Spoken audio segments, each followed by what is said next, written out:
dangerous dog is something we have not done a lot of in the past years. And I will tell you that the majority of our dangerous dog cases aren't appealed. We're only recently are we seeing them go into court scenario.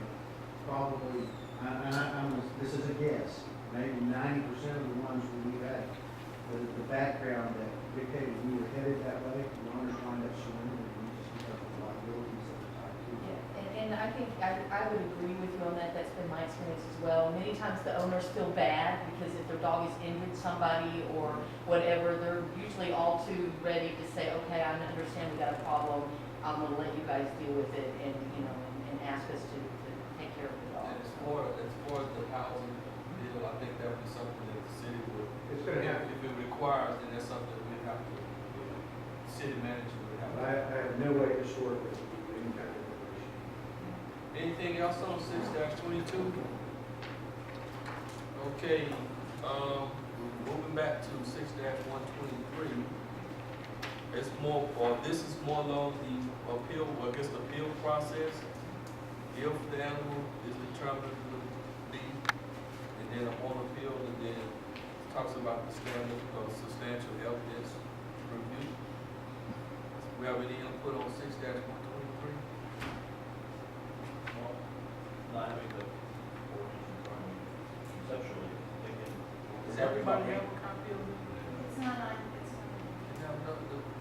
Yeah, on, 123 is an ordinance for the. okay, so nobody, That's just last okay. So I do apologize. I'm just thinking, we're talking about making it easier for the city, or, it's already very easy for citizens, for the city to, help along the process of making the determination of a dangerous animal. And going in there to give, the owner a little bit more leeway on the appeal process. Well, this is what the ordinance said, because I have to, and let the record show that Mr. Morrison, our city manager, right for the animal advisors. No problem, sir. We know you got 1,000 things going on. Can't be everyone. All right, it says 6-123 says if animal control determines that an animal is dangerous under this article, that decision is final unless the dog owner possessor files a written appeal with the municipal court along with the copy of the notice of dangerous animal within 10 business days of receiving the notice that the animal has been determined to be dangerous. And that's where if you modify the front end of this and you do a seizure in combination with the notification, these timelines are going to change. What's going to immediately happen is you're going to have to agree with the court to come into compliance. Or if we do a no dangerous dog, they're going to have 10 days in which to direct to the court, this is what I need to do, or this is what I don't need to do. So these days are going to change. This is defined right now in the fact that I declare it dangerous, then you have a right to appeal it to the court. So if I declare it dangerous, I'm taking the dog right now, you got 10 days, That would be probably pretty something close. similar to that. Similar to it. It actually will cut down the time. Yeah. Put down the time. And then it says, paragraph B is upon appeal, the owner possessor must immediately release the animal to an animal. Well, I think that might change up too. That'll We'll go already away, have them. That'll go away. That'll go away. So 6-123B would probably go away because we're taking possession of the animal right away. Yes. All right. And then the appeal standard is a substantial evidence review and is a civil proceeding for the purpose of affirming or reversing animal control's determination of dangerousness. So I'm just talking about substantial evidence. Do we need to define what that might be? Substantial evidence? Yes. We can. It is a legal term. It's kind of like beyond reasonable doubt or preponderance. It's a no, it's below the 51. In essence, what we would do by modifying this to take it into the procedure of the court is create a situation where the court is actually hearing to consider whether it's dangerous. So that's in essence what that is actually doing. In this current law, I can deem it dangerous. Under what we're proposing, we feel we should propose, I deem the situations there that it's dangerous. The court reviews it and hears it with the final verdict to say, yes, sufficient evidence is present, everything is here, and this is a dangerous animal. No, I don't think there's enough here. I haven't heard the rest of the evidence. So, Ms. Finch, does the court already know as far as The what's? court does, yes, They know what substantial evidence, absolutely. Okay. So with citizens, will we make that information, have you come up in here, it's not gonna be, substantial evidence is, oh, he was lonely, or she was lonely, or I didn't give her a treat, or something like that, and that's probably why the dog was, the animal was upset, so that's not substantial evidence. So I'm just saying right here, I think we might need to, is it possible to just kind of We could list include. what substantial evidence includes, what is not linked to a statement like that, so citizens do know what that is. All right, we'll move on. Anything else on 6-123? Okay, and I believe 6-124 is something we don't have to, we really need to look at 6-124 because I think these, actually 122 and 24 through 24 is something that, that does not have to be revised based off of that immediate. Yeah, if we take the other approaches that have already been recommended, right, they would have to be revised. Okay, so we'll just skip over 6-124. And I believe we're at 6-125, which is the requirements for owners, possessors of, for owners, possessors of dangerous animals. But I think we were talking about, we don't want any That's dangerous the real animals. question. Dangerous animals in there, because we have this process of determining the animal to be dangerous, and we don't want dangerous animals in the city, right? Okay. That's the leanings, ultimately that'll be the council's decision if they want to go that direction. Okay, so put a big old X on that. All right.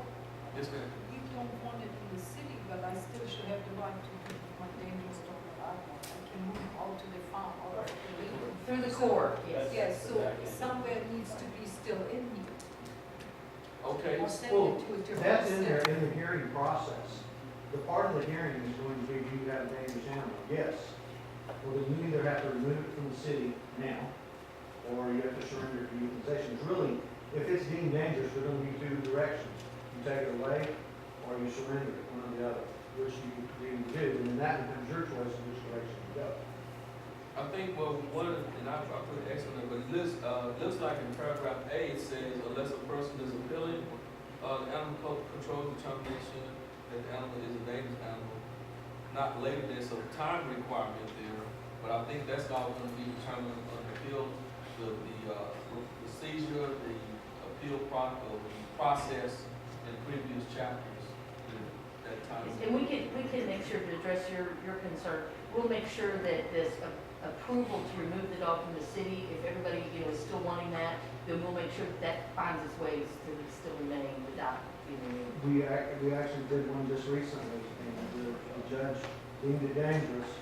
We had the dog being held, we made arrangements.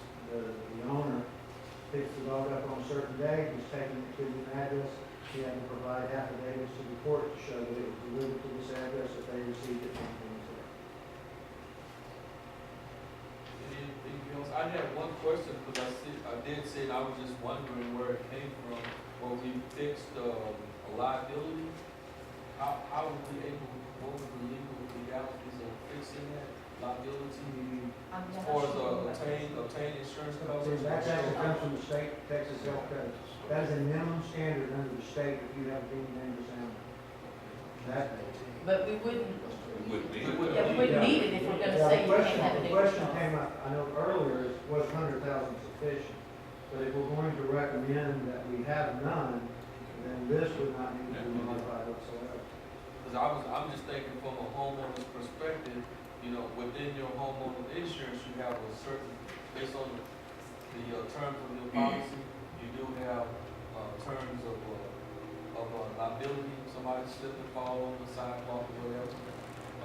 You have that liability insurance, but I say, hey, I got these 5 killers that I want to insure. I think if I'm an insurance person, I'm probably not going to want to insure them. That's- And that happens with most of them.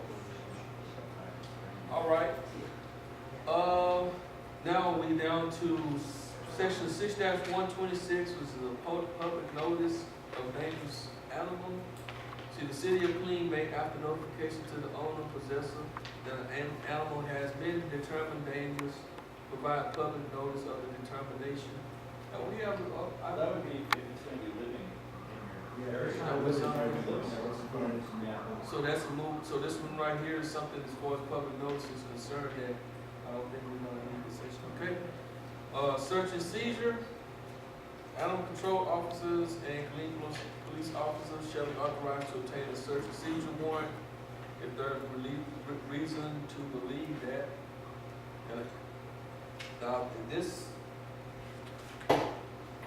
is along with the determination portion. Well, search and seizure can be for other reasons as well. You might need to do a seizure of animals that are being treated cruelly. So there are other reasons to have that, so that would still need to remain in there. Okay, It actually doesn't even address that in here. all right. Anything else under section 6-127?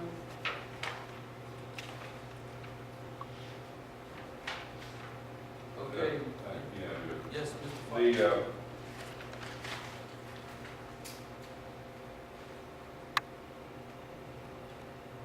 cruelly treated would be handled someplace else. That this is under the chapter of dangerous dogs. Well, Okay. actually, this is, it's under, This whole, all the way up to, 6-128 is all under dangerous dogs, so business is cruelly treated would be more like over but it's not 638. over there either. Okay. Well, basically, that's under state law as well, so, Yes, I it mean, we is. don't actually have to have that in our ordinance. So it sounds like this particular section that you're looking at is only for the dangerous dogs, Yes. then that would just be eliminated along with the other dangerous dog issues. All right, let the record show that Officer King, arrived for the AACP. Okay. Yes, Mr. Gilmore.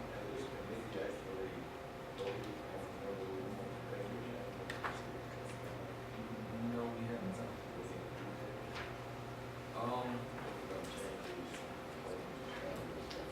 Reflected.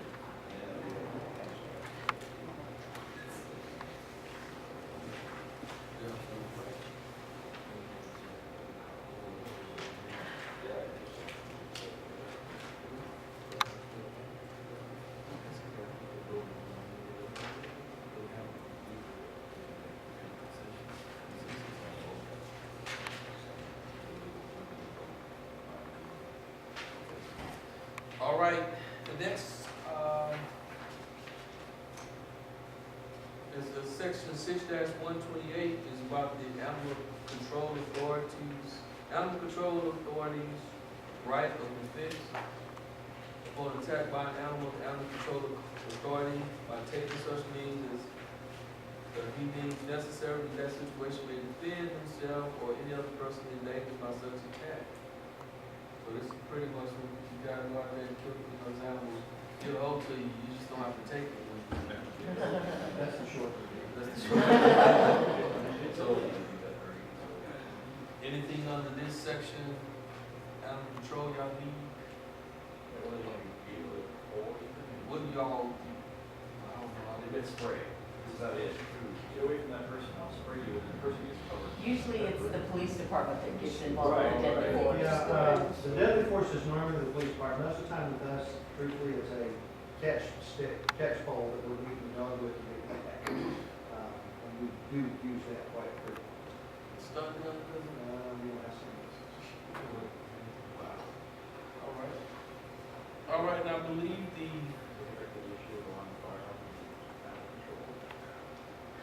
I'm not sure. all right, let's look at, I believe the rest of the ordinance, chapter 6 deals with,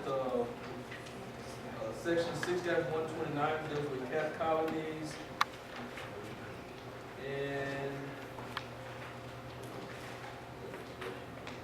this is, yeah, that's actually something we don't have to, beekeeping, colony instances. Yeah, Mr. Fox may have a comment or two about bees. I think we're gonna get to that one day when we have it on our agenda.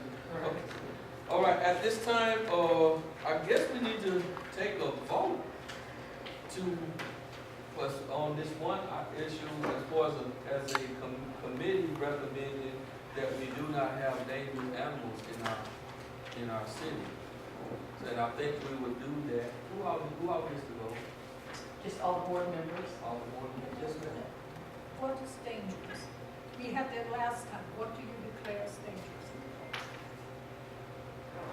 We brought it up last time. Yes, we did. And we wanted And to talk about And it. that's one of those that I think we need to really define where dangerous is, because the way our current ordinance is written, a dangerous dog is any dog which potentially attacks another, bites another animal, or acts in aggressive manner, attacks a human, or bites a human, or acts in an aggressive manner. Under state law, it's just if it's a dog to a human.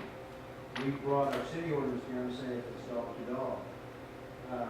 And I think, and I think we need to probably bring that into the court's venue when it reviews it. And the term that was used in most of the ordinances I've seen, I'm trying to remember the exact, the definition of it was a dog that an animal that by its nature had the ability to cause serious bodily injury or harm or death. And that's, we kind of looked at that as an upper level as a dangerous dog.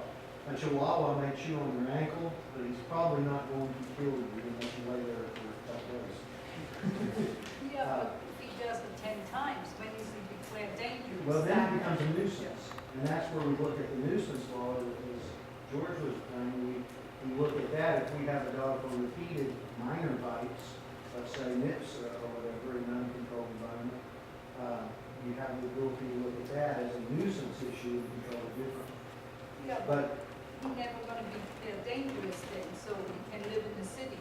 But my lab who bites one Well, time, but when he somebody can't- decides he is no dangerous dog. yes, and that's the problem we have, is trying to make an all or nothing rule. And I can guarantee you, whichever direction you go, you're gonna have weaknesses in it. If I say, if you bite, you're dangerous. Bite means I nipped at you and there's a small bruise and a scratch on your skin. Are you dangerous? Were you a potential threat? Could you have inflicted previous bodily, serious bodily injury, or death? I mean, that's part of the problem that we have with every law that we have, is we can always take it to the extreme. I think we just need to apply it reasonably, figure out how to divide it in a reasonable manner. So would it be the prudent thing to say we don't want dangerous animals, and we take a vote, say we don't want no dangerous animals, but would that be putting the cart before the horse? Again, I'm not one to agree to disallow something we haven't defined in concrete terms. Well, And then, I'm of the opinion, if you're gonna disallow dog from being in the city, then, I mean, I would take dog on dog off the table. and Because that's just property to property, it's by law. You know, if you're gonna come up with a final solution there, to borrow probably an improper term, you know, for these dogs, then you've got to, make Well- sure that it's worth it. and I'll play devil's advocate. Okay, fair. Dog on dog. A few weeks ago, a dog crashed through the privacy fence, attacked the next door neighbor's dog, trying to kill it. The owner got bit, not severely. He did get bit, got bit moderately severely. And wound up stabbing the dog to death to get it off of his dog. Wow. Okay, that's, by technical definition, that's a dog on dog. But if the owner, right, or the other. Well, we're not real sure which one got in the fight. But the point is, in breaking up the dog fight, we did have a human bite, but that wouldn't always happen.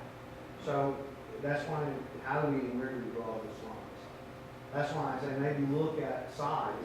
and Behaviorally, I mean, the dog that may be found dangerous because it bit another dog, that other dog may have completely fight with that.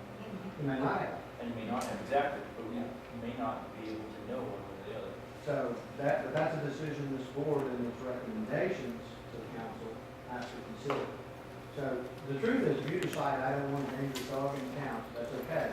But that has to be followed or accompanied by a clear definition of what you're expecting a dangerous dog to be defined as that must follow that. Did we already have that We have a definition, but it is very liberal. It contains a lot of, I think even the word scratch is used in there as Yes. far as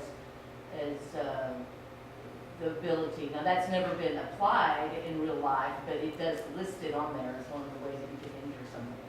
So it would be premature for us to say as a committee right now, We would certainly need to discuss how to tighten that up. we need to go back whatever ordinance, which section was that? That was 6 dash, it's one of the earlier ones. Page 3 has definition. What is the section, what is the section, Dangerous dog. On the same sort of definition. that's Yeah, something look at that, 121. what is, 121 defines what a dangerous act of a dog is that would cause it to be declared dangerous. okay, so this is what we need to do.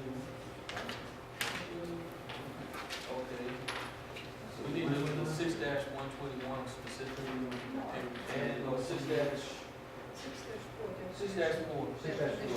6 dash 4, we'll take that up as a separate agenda item, that we need to do, to determine what, type of the definition of the box. Yeah, the 6 dash 121 sends you to the definition. The definition is not that bad. I sort of like it. However, we do need to keep in mind, regardless of what we do, we know what the consensus of council already is, and that is we don't keep dangerous dogs. But we've got to figure out how to do it. Well, and remember too, that under state rule requires a dangerous dog by definition only Right. applies for human dog. The city has added the dog to dog. And we can do that. Yes, we can, so you can back off. You can make it more, was it, my We concern, can't make it less. less restricted, we can That's make right. it. And as long as it's well defined, We'll take that up as a, we'll take that up as a separate issue to discuss that, and then I think that'll be appropriate to say to the council, not the council, but the committee,